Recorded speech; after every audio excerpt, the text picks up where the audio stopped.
Namaste, and thank you for tuning in to this morning's session called Serving Our State. My name is Rajesh, and I'm pleased to welcome you to the Hindu Experience Students Edition 2020.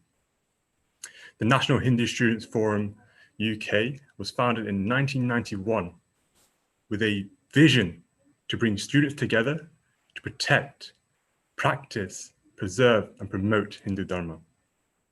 Today, NHSF UK societies across the country keep this vision alive.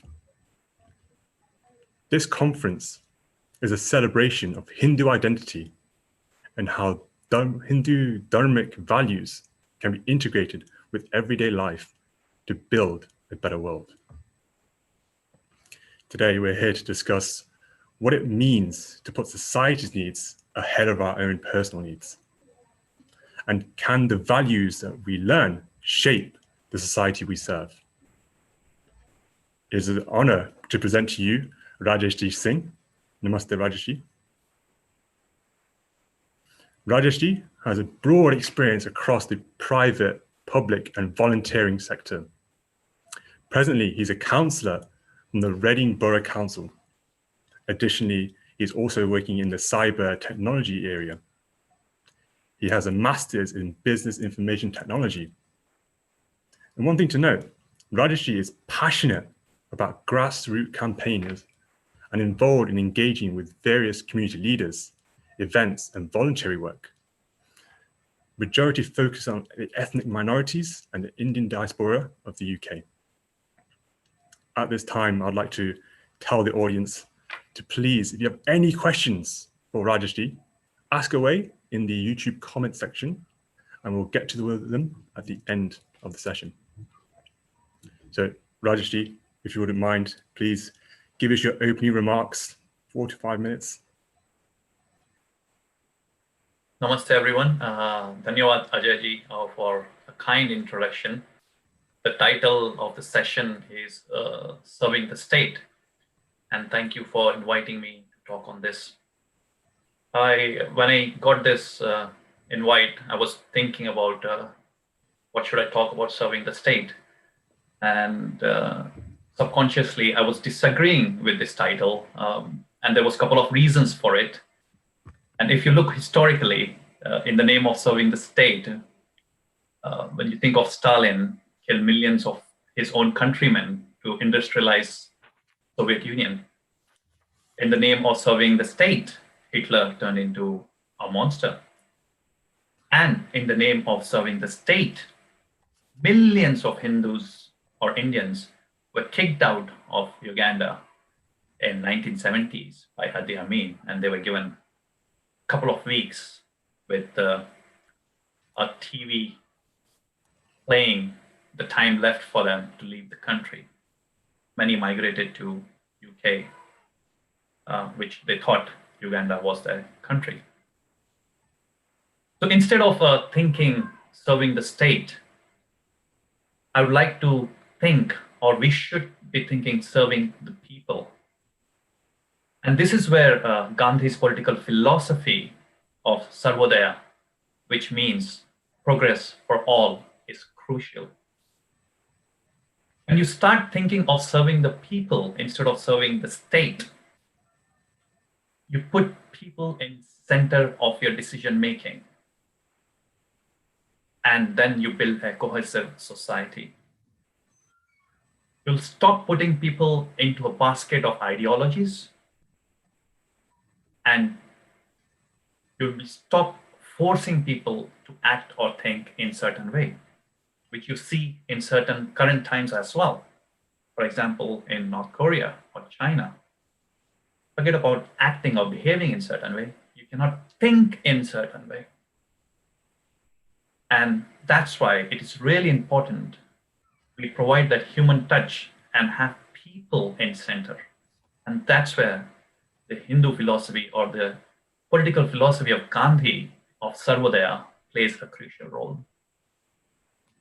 Imagine you have a family of 5 and you buy a shirt, a ready-made shirt of same size, and you're trying to fit every member of the family into the same size of a shirt. It would be a struggle.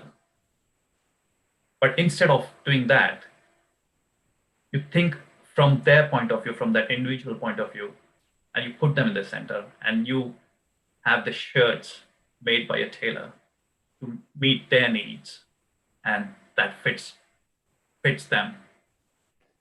So, Ajayji, I think we should be talking how we can serve the people instead of how we serve the nation. Wow, that was brilliant.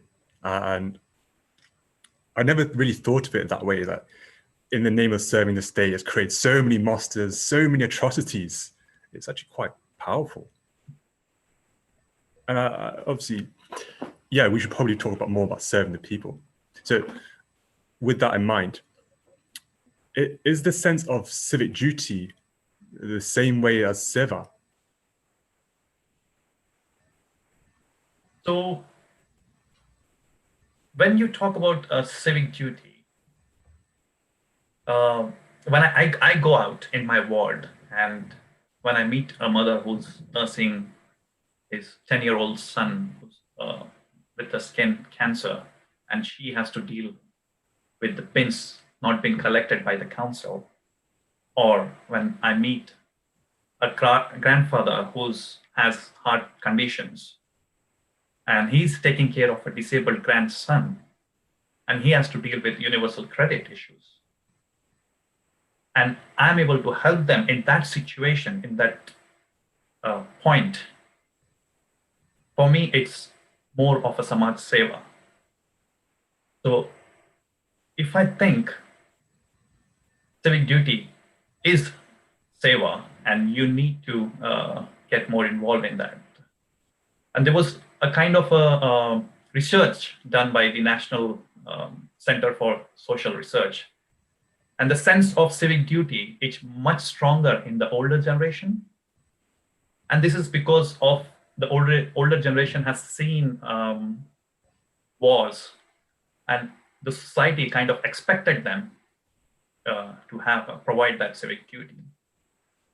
And if you see the recent times in COVID, since thousands of people volunteered to be out and help, because this pandemic has created that situation. The point I'm arguing here is, if you know what the society is expecting of you, you're more likely to do it. And I think the same principle applies to the Hindu Samaj as well. And it's the responsibility of the Samaj to do more, to instill the values of seva in the younger generations. So yes, I think, Ajayji, civic duty is similar to seva. Thank you, Rajesh. And they you very smoothly moved me on to my actual next question. In what ways could the Hindu Samaj, the UK population, actually move in this towards civic duty? Like, what professions could they go into to then benefit the Samaj or the society?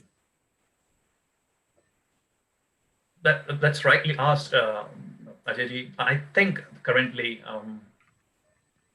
if we look at from the Hindu Samaj perspective, we see the default chosen paths are either the engineering side or the entrepreneurship side or the business are the areas. When I started working in the Samaj, I met people from IT background, I met people who are entrepreneurs, and I met people who are bankers. But when it came to people from the civic society or the public sector, it was an elusive creature. I hardly met initially someone from the background. And we always struggled for simplest thing, like getting access to a community center for an event, or meeting a local mayor. We had to wait a couple of months, get the responses and everything. So I think it should be instilled, the civil duty should be instilled in our Samaj, and it should be promoted. And the best way to do that is get involved at the grassroots level or in your university level as well. You might see that, okay, there's university elections. You may think, okay, I'm not interested. It's going to help me. But in a way, that gives you a platform with tools and access where you can bring up any issues which bothers you, whether it has to do with specific to the community, if you're facing any Hindu hatred within the university, if you have been bullied, I think that gives you an opportunity to go and raise these issues on that platform. Or if you see you're not being fairly treated by the system, or if you see some gaps in the system. So I think it comes with the engagement, and we need to engage from the grassroots. And once you start engaging, then you will learn more, and it opens the open doors for you, and then it gives you an opportunity to work further. That's brilliant. And so my next logical question would be, what inspired you to do what you do and work in the public sector? So I'm an accidental politician, and I studied engineering as I mentioned earlier, and I was in sports. And when I was doing my master's degree, I used to do 2 jobs during my holiday period. I was working as a sales assistant at a petrol station during the day, and then evenings I was waiting in events or in restaurants, and that was for 6 days a week. And there was times when I had only 200 pounds in my pocket for groceries and food each month, because most of the money used to go towards my room rent or tuition fees loans back in India, because I didn't have access to the student finance here.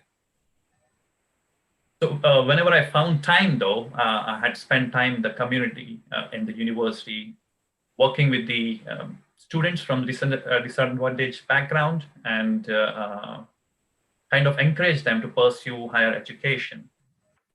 But after doing that, when I got my job, when I had more study income, I started going out more in the Samaj, doing more community work. And specifically in the Indian community, I could meet range of people except anyone from the public sector or the civic services. And somehow I've realized there's always a struggle to get access to the information. And most of the time, when there's a policy coming out, we were the last one to know. We were not there at the consultation stage. Forget about sitting in the room and deciding a policy. Per se, let's say education, RE education is a big issue, and it matters a lot to study about Hinduism in the schools for a community. But we were the last one to come to know that there's a new policy has come in that you can only select 2 religions to study, and there was no resources. Forget about sitting on the table during this consultation. You're not even at the door. You're somewhere in the street. And you've seen the damage, then you're trying to react to it. And it takes a mammoth effort to, once the policy has been made, to change things. I think what is really important is to come right at the consultation stage and give your inputs, so you're aware that your concern has been addressed. And that's what kind of a motivation came in. Like, rather than me going and asking people to do, as I was not able to find someone from within our community who are in the public sector, I said, let me do it myself and see how it works. So we don't get paid much for being a grassroots activist or counselors. But whatever time I could find, I thought I will invest my energy here, and I will get involved and try to do my best. And it's been a great learning, and I encourage everyone to get involved at some level. And that's wonderful. That's wonderful to hear that you saw essentially a gap in the way policies are made, and the fact that potentially we're not even at the table. Yes. I think you've described to some degree the importance of why we should be there, and what happens if our voices are not heard. And we can look through history and see examples of these things. So you're now able to sit at the table, or closely moving towards sitting at the table. How could we flourish in this area, and how do you particularly champion your identity in this sphere? So when you say flourishing, I would say this has to come from the idea of serving the community. As long as you have that the centerpiece, then you can move forward. But if you want to see this as a career, yes, there are. You can get fully into civil services. You can get into public sector and other areas, and you should do that. And there's a plethora of opportunity. The biggest reward you get is by serving the community. That's the biggest reward. And if that's your goal, you want to serve the community, you want to bring the change, you want to impact or be part of that change, then I think that's the reward. But in terms of if you flourishing, I'm struggling with the word flourishing because if you're thinking about it's as a career, you want to rise up in the ladder. I believe then that should come later, not before. I think the first thing should be the intention of serving the community. And you champion your identity by your actions, right? When myself, when I go and do something, I'm sure people judge me by my actions, and they see where I come from, what philosophy is driving me, what is my thought process. And clearly, what I am today is because of my identity that I'm a Hindu. Exactly. And you're using your Hindu values to drive in the way in which you work. Does that come across well to those who you interact with? Do they see your values? Do they see your passion? Do they see your drive and understand where you come from and also be inspired to work in this field? Well, I think yes. And I think they do see where I'm coming from because I've recently written about something, bringing more compassion and ethics into politics and how we should do that. And in that article reflected my own values, how cohesive society needs to be built. And that is based on a philosophy of Gandhi. And Gandhi's whole philosophy is based on Bhagavad Gita. His two values, which is truth prevails and non-violence, has come up from Bhagavad Gita. And then he writes in his own autobiography that when her mother taught her about Bhagavad Gita, he chose to become non-violent. And when he heard about a great king, an ancient king, who always spoke the truth, and when his son and families, everyone was killed, yet he chose to speak the truth, that inspired him to stay truthful. So clearly you can see the connection there. I'm inspired by Gandhi. Gandhi is inspired by Bhagavad Gita. And you see that clearly reflects in approach. And I don't think anybody across the political spectrum can be a better politician than Gandhi. And his politics was based on morals and ethics. So in a way, you're saying that we could probably learn a lot about serving the people better through our scriptures, our texts, our rich philosophies. Absolutely. That is my sounding board as well. When I don't know what to do, I'm always looking back at my scriptures. I'm always looking back at the philosophies. Or if I'm not able to understand what it is, at least I'm looking at the leading lights of my people from my background and see what they have done and how they have done it. So clearly there's a blueprint there, which I usually fall back on and then do my work. Brilliant. Thank you very much. My next question is a little bit tougher. Over 70 years ago, India got independence from Britain. The British Raj has been there, they've done all the things they had done. My real question is, should Hindus and Indians join the British state? Should they work for the British state? So again, because I don't want to look at it from the state perspective, I'm putting people into the center of the work. And I believe what has changed, what happened in 70 years to today, if you see today, cabinet ministers, 3 of the cabinet ministers are of Hindu background, right? And they are making decisions. Rishi Sunak, who's the Chancellor, he's making decisions on furloughs and things like that. I believe a lot has changed, and we should not we hang up about the past, we should be more in the present. And most important thing, we should participate and engage at this time. If we stay away, then you put yourself in a disadvantaged position where you're not at the policy making or decision making, or you're not at the consultation. You will be again that man who's on the street standing many miles away and at the receiving at very last minute. So I believe you need to participate, and I believe you need to engage and in the present times.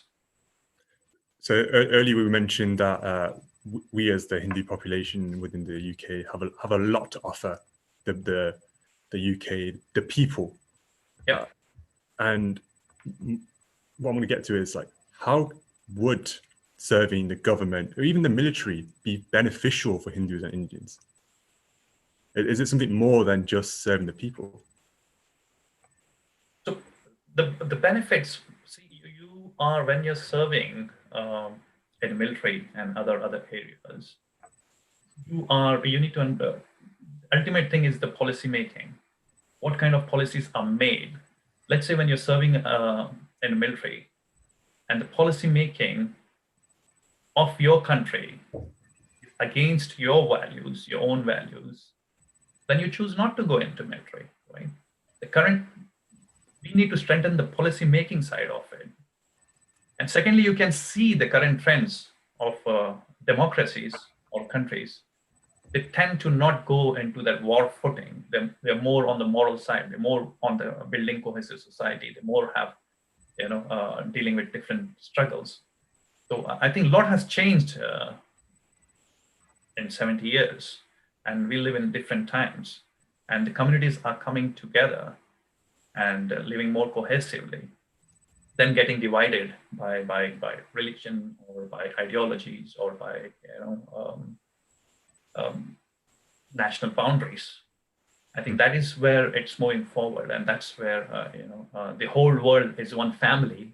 I think that's where we are progressing, which is again one of the Indian core Hindu values, like whole world is a family. And when we're saying whole world is a family, we need to move in that direction and see what we can do to add value and making sure the whole world remains a family. I couldn't agree with you more. I do hope that we can move forward and progress as a cohesive society. Yeah. Let's move more on to what our students could be looking to do for themselves in the future. How could they get into serving the people? So if you were to look back over your history, your time, your career, what advice would you give your younger self? And please do touch upon opportunities and how to navigate the space, anything you've seen. Yeah, thank you, Ajay. The advice I will give to myself would be three points, actually. One is the political education itself. Be aware and understanding of what the local council does, what your councillors does and MPs does, what civil society does. That's very critical. And the second thing is political participation, which is engagement with them, with the local councils, with the MPs and things like that. And third thing would be representation itself. So are you getting fairly represented, whether it's in your university, in your student union, whether it's in a local council or and in your constituency or in the country? So it would be, that's the three advice I'll give to younger myself is political education, political participation, and political representation. Excellent. I believe we're coming up to time where we should probably take some questions from our audience members who are watching live. And people, if you have any other questions you want to ask Rajesh, please do put them in the live and we'll get to them as best we can. So this first question comes from Garandusara, who asks, there are several activist groups who say that they are working to serve the people. However, it seems that they are creating more divide in society. How should we look to tackle such groups?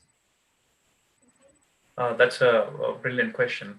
I believe that's the unfortunate situation. What we're seeing is the weaponization of some of the areas, whether it's in in the area of charity or other areas where people are weaponizing and idea and trying to divide people.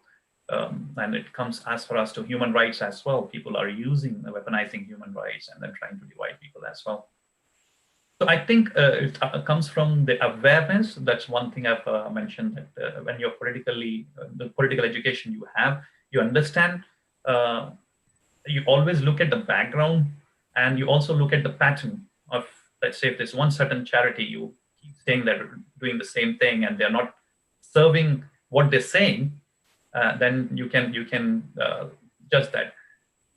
And when you see some organization or charities, they promise you everything in the future and they did nothing in the past, then you know where to stand.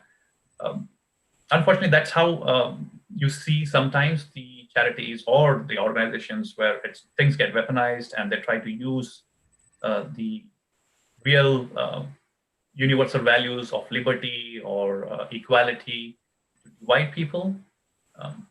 But somehow you have to work through that. And as long as you're aware, you have that awareness and education, and your path is clear, then you should focus on that and move forward. And that's what they want. They don't want good people in the area of public sector. They don't want civil doing the civic duty. So the good people, if they stay out because things getting divided, then they are winning with their agenda. So just to summarize very quickly, it'd be essentially do your research, find out about the organizations, the group of people, look at their past, what work have they done to serve the people, are they promising false futures or promises? Okay. Correct, yes. Okay, good. And another question from Harshik Joshi. Earlier you mentioned the Samaj, Sewa earlier. When speaking about Gandhiji, but how do you deal with people who have conflicting views on what you believe to be true dharma and the true purpose for society? So that's a very interesting question. See, again, when you need to look at putting people in the center of things. You have a view, and if you think you can serve the community better in certain way. I'm giving you an example. Let's say you have a problem with homelessness within your borough and in your area, and you decide to help them out. And you think one way is to give them food and provide them shelter, and the second person may think it's better to educate them or provide them opportunities so they can find work and stand on their leg. So there's a possibility that both are equally important, and you need to find a balance there, right? Well, at what stage, up to what stage you're going to support them financially, and at what stage you want them to start working. So that's the balance you need to find. And that is where the pragmatism and the realism should come in. And that's where also you should not neglect the compassion side of it and the ethics side of it. So you need to bring the balance of these values, and then you should be able to reach a pragmatic moral knowledge on this. Brilliant. I've got a question from Keval Jadva. What do you think are the main challenges facing our community as a whole, like drawing from your experiences from Reading Borough? What do you think? What's your opinion? Yeah, so I think there's the main challenge is this continuous effort or consistent effort of trying to divide people, which was the previous question. I think it is there, and somehow things getting weaponized to do that, including NHS getting weaponized, or any other universal values getting weaponized to divide people. That's the main challenge I see for the community. And the best way to resolve that, I think, is having that ecosystem or creating that ecosystem, even small ecosystems around you, where there's an opportunity to listen to each other. I think when you're listening, and then you have an opportunity to change things rather than trying to speak. So that's again come from our Hindu philosophy, I would say. Ganesha, if you see, got big ears, and the reason he got big ears because he emphasizes that you need to listen more than talking. So clearly, I would say we need to get back to that discussion and having listening more to people. Brilliant. We've got a question from Shiromi. As someone new to understanding politics, there's a lot of noise coming from the government, from media outlets. How could one find the correct information and get a grasp of what's actually true? This is really good. I think you need to go to the source of the information. Let's say if there is a news article saying tomorrow, I've seen something. Let me share this experience. I've seen a leaflet come through my door which said NHS is going to close in 24 hours, and that was a massive statement. But in reality, and this was like 5 years ago, and then in reality, that was not the case. So you need to peel the onion to get to the core of it and understand it. And what you do is listen to the both sides of the argument. And you have to listen to the both sides of the argument and with keeping your emotions in control, because people are trying to play with your emotions as well. They're trying to, as soon as your mind is clouded with emotions, then you stop thinking, you stop rationalizing. So that's the agenda. You need to get into critical thinking. You need to stop the emotions taking control of your mind. You need to listen on the both sides of the argument. You need to refer to the source of the information. And you also need to look at who is giving that information to you. If you're looking at a news outlet, and if you look at the person who has written the article, what kind of articles he has written in the past, and you will see a pattern actually.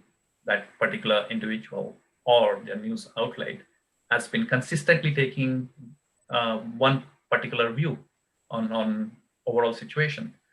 So to summarize, I would say, listen to the both sides, go to the source of the information. Third, also do a research, the person who's giving you that information or the news outlet, and look at their own ideologies. Great. And Harshik has come back with another question to follow up. You mentioned the Hindu voices isn't well represented in the public center. What kind of message of motivation would you provide the youth, and we have a lot of youth tuning in today, going into the career of the public sector? So thank you for an excellent question. We need to think of public sector or civil services as a platform which provides you the tools and the access to serving the community. Imagine you see a homeless person on a street and you want to help that homeless person. You give him food, you give him some money. Then you see there's 20 other homeless person on the street. Then what do? You have two options. Either you set up your own community group and start giving them food or shelter, or second option is to engage with the council or the politicians and petition them, or you yourself get involved and make sure there's a policy which is brought in to change the situation.